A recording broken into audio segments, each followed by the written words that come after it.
I have a sore throat. That's just what the video is about, me ranting about my sore throat. So, anyway, let's talk about the video. How do we reverse a linked list? First, what is a linked list? As you can see my great drawing right here, this is a linked list. A linked list is a linear data structure used to store a collection of elements called nodes.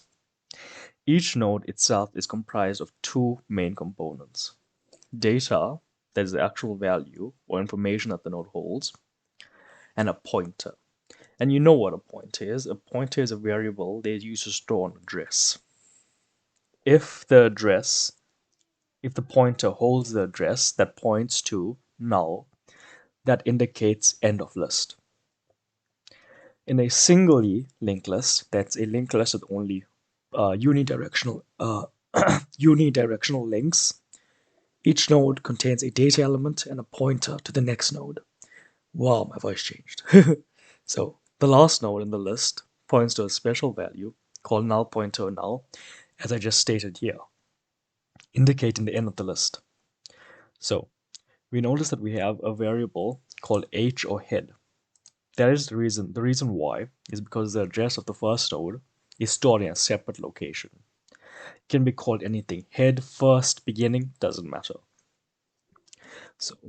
So we notice head points to the node containing the information 3, and the address that points to the next node contain the information 2, which itself has the address pointing to the last node, contain the information 1, and the address pointing to null, indicating, and just say, indicating end of linked list. Now, if we were to print out this linked list, we would have to traverse it and print each node. And what would happen is, you probably know, we would print the value of 3, then the value of 2, and find the value of 1. But how do we print the value in reverse? So 1, 2, and then 3. We can do this right here using a recursive function. So let's go into our code. So I have a class which is a template class, which means you can use any valid data type to be stored within our linked list. It contains some member functions, some member variables, whatever. What's important to us right now is this node type first, or the pointer, which we called head here, is what we call first in my code, which is the pointer to the first node in the linked list data structure. We write a recursive function. Let me actually rewrite this and explain the entire thing.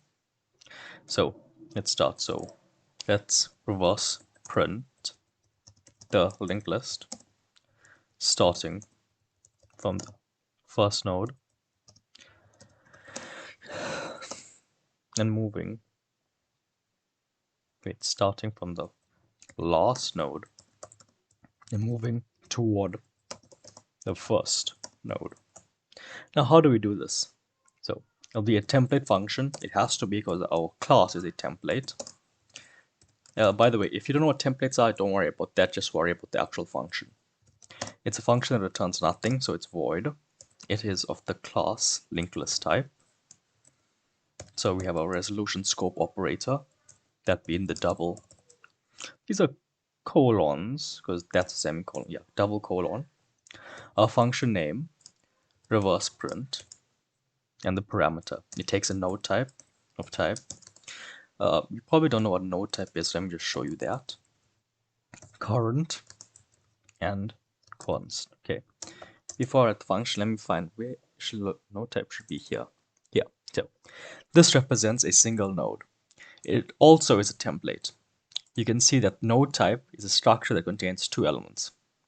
It contains a type called information and a pointer of type. That's all it is. So a node is a element. It's a compound element because it's comprised of two elements, that being information and an address.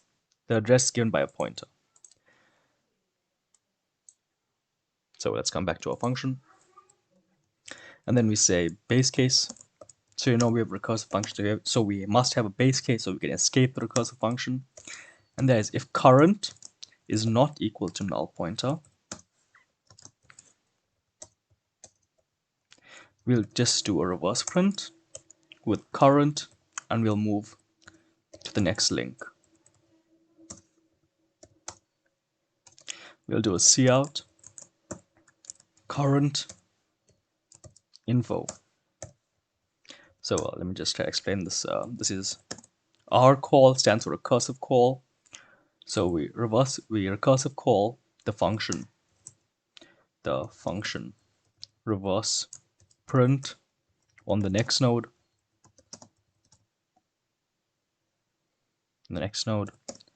until we reach a null. Once we have reached that null, we will just do a print info of the current node. Let me make this a little more clean my code up a little, and that's it. So as you can see, there's another function down here called print list reverse. This just is used to call the function reverse print to make things a little easier for me and for you. So let's go over this code again. Don't worry about template, don't worry about the function name, worry about what the function does. It does not consider the information of a node. What it considers is the address, this a value, the address. It is considering the address. So we have an if conditional statement. As long as current is not equal to null pointer, we will call the function again. And only when it is equal to null pointer will it start returning control to the functions to the nodes that called it prior. Let me explain this. So the first time through, the value of the node with 3 and a will go into the link into this function. So what will happen? Is the address null pointer? Well, no. We notice that the arrow, what happened there? We notice that the arrow points to another node. Therefore, it's not null pointer. So this first node will call the function reverse print again. Reverse print now contains a value 2 and an address. Is the address null pointer? No. We can see that it's a null pointer. So this node will call the reverse print function again and will now have the value of 1 and a. Well, let's look at the address. Is the address null pointer? Yes, it is null. It is null. Therefore, what would happen? It would not call the function again. Instead, this value, this will be printed out. The current node information will be printed out.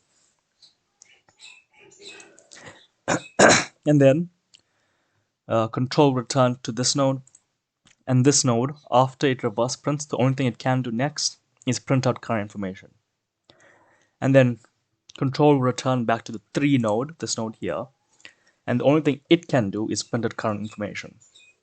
So let's go here, save everything, go to main.c++. Okay, there's a bunch of other stuff here, but I'm just going to leave it in. Invalid processing. Oh, yep, against Python. So, my bad. There we go. Let's go ahead and build a linked list. Let's say 1, 2, 3, and 10. Enter a number. Let's end with -999. Notice list 1, 1, 2, 3, 10. List 2 is just a copy of list 1, so also 1, 2, 3, 10. Let us delete a value from list 2. Let's go with the value 10. So before we consider that, let's look at list 2. After deleting 10 from list 2, we have 1, 2, 3, great, it works. Well, what about our recursive function? Notice that we called it here, list1.print reverse. We don't need to pass it any parameters. The reason being is when we call print list reverse, it passes in the first node of whatever instance called it. In this case, list1 called it.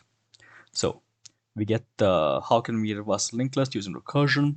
Below is a linked list reversed, 10, 3, 2, 1, and then both our lists are deallocated. And notice we had the list on 1, 2, 3, 10. in reverse 10, 3, 2, 1. Everything works fine. And that's it. I hope my raspy voice added to the atmosphere of this video.